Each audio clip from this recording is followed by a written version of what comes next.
Shalom, back with part 3. Let's continue here. All right. Edom is still here. All right. Now, when the Lord comes back, as you read in Matthew's 24:31, and he shall send his angels at the sound of the trumpet to gather who? His elect from the four winds, north, south, east, west, from one end of heaven unto the other. Besides that, he's coming what? To destroy Esau, Edom, and his Edomite beast system, to take out his armies, his militaries, right? But first, the Lord is going to use the other nations, Gog and Magog, also known as the Medes, Russia, all right? And all nations that have ICBM capability, all right? China, Iran, whoever has ICBM capability, you're going to have them all, including America's own allies, NATO and the EU, send missiles onto America. Now, the Lord is going to do that by putting his will, all right, on them, all right? He controls the hearts and minds of the kings of the earth, all right? And we read that in Escalatius 18:3. Let me quickly show you that right here, all right? Who governeth the world with the palm of his hand, and all things obey his will, for he is the king of all, by his power dividing holy things among them from the profane meaning ungodly.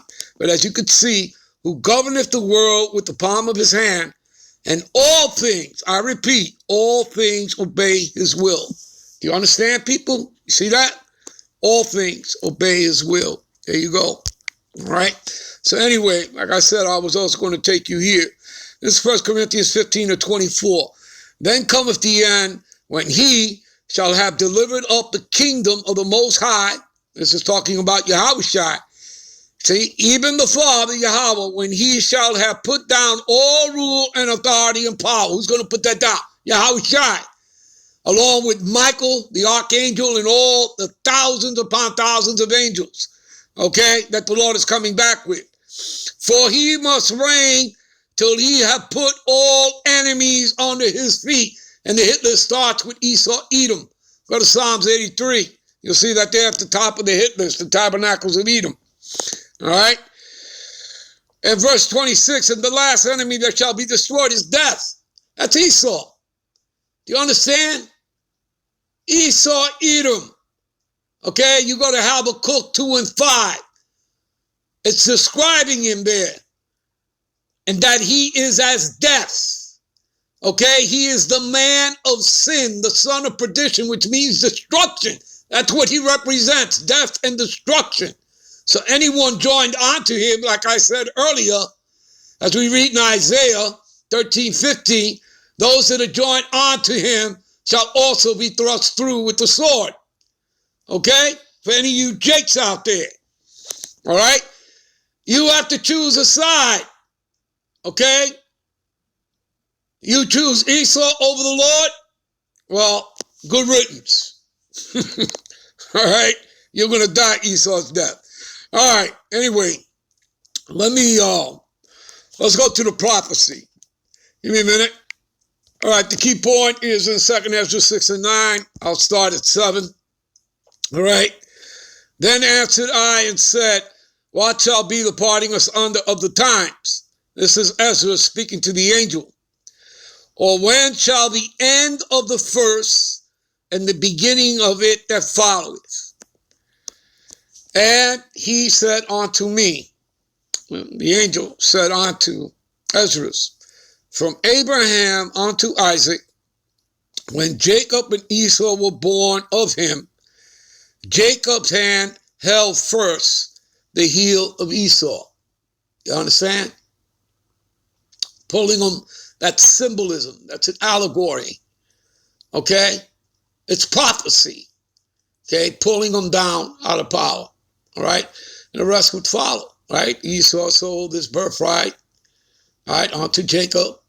You understand? Okay? And these things happen because this is what the Lord wanted to happen. And that's pretty much explained when you read Romans the 9th chapter. Starting around, what is that? The 11th verse there. And read on down to the 23rd verse. All right? Esau was created to be the antagonist, to play the part of the bad guy, the devil and Satan here on the earth. You understand? That's what he was created for. He is about death and destruction. He's that violent and evil man you read in Psalms 140. You understand? All right? There's no getting away from that. All right? It's not talking about Japhet. You can't link Japhet even onto that. Okay?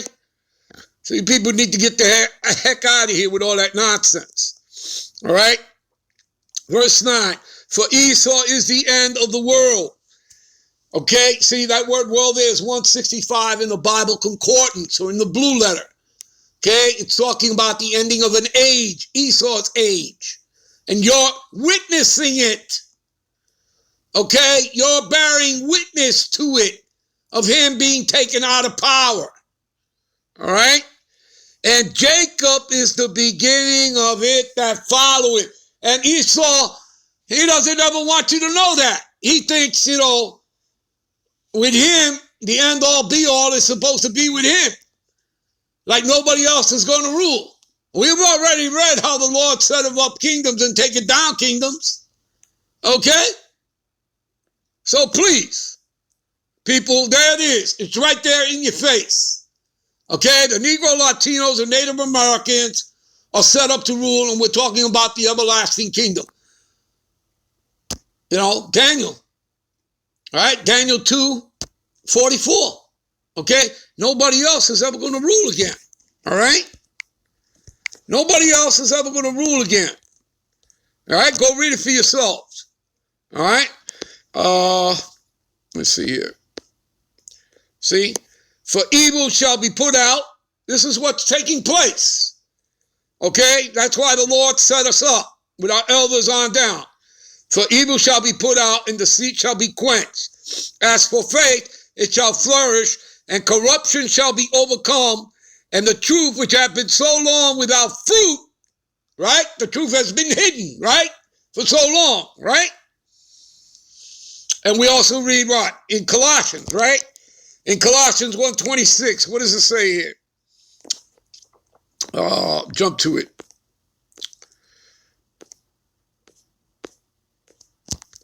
Colossians 1:26, right? What does it say here? See, even the mystery which had been hid from ages and from generations, but now is made manifest to who? Yeah, his saints. Okay, it's made to his saints, right? Go to Luke.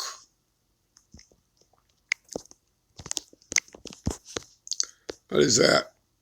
About 168. Blessed be the Lord God of Israel, for he hath visited and redeemed his people. See, and that starts with the elect. And have raised up a horn of salvation for us, right? In the house of his servant David, okay? Who is Peter? For all you people, that's for those of us that obviously understand the scriptures, have the spiritual eye, okay? And as he spake by the mouth of his holy prophets, you see, again, his secrets are revealed unto his servants, the prophets, Amos, be his servant, right? Which have been since the world began. You see that? You understand, people? All right? Which clearly proves all these, man-made religious ideologies are all falsehoods. Those things were created to keep all the people in darkness, okay? To keep them from coming into the truth, to control their minds, pervert and corrupt their minds with lies, okay? Why? Because they're the children of Satan. Okay, and this is the anti-Messiah system. All right, America's not founded on Christian principles, even though that's the label they've always put out. America's founded on genocide, murder, slavery, stealing of lands. All right, the slavery of the Israelites, the genocide of the Israelites, the captivity of the Israelites, the stealing of Israelite land, wealth, resources.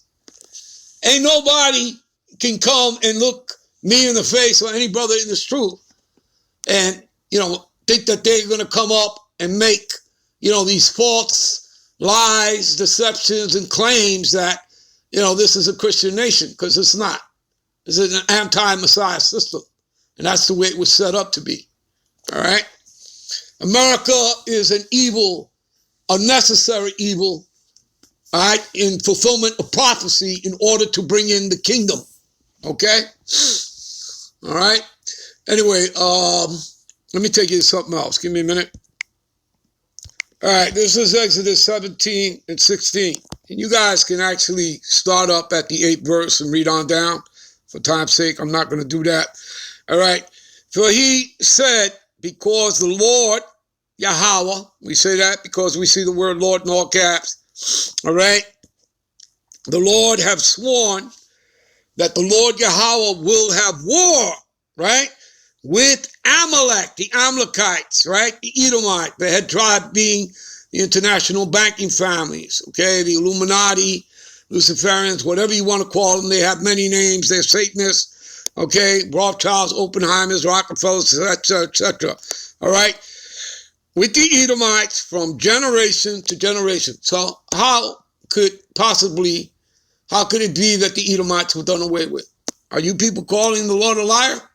Because I can take you to Numbers 23:19, and it says that the Lord and his son are not men that they should lie. That's what it'll tell you there. Okay? You understand that, people? All right? Okay? What else? And Amalek, that's Edomite. You go to, what is that, Genesis 36, right? These are the generations of Esau, who is Edom. See? You go down to verse 12. And Timah was a concubine to Eliphaz, Esau's son, and she bare Eliphaz Amalek. See? These were the sons of Adah, Esau's wife. There you go. All right? There you go, people. All right? And that gives you the generation. You can read the whole thing for yourself on your own time. All right? All right. You know what? We'll end this here. We'll be right back with part 4. All right? And there's something else I want to show you and take you to. All right? So we'll be right back. Shalom.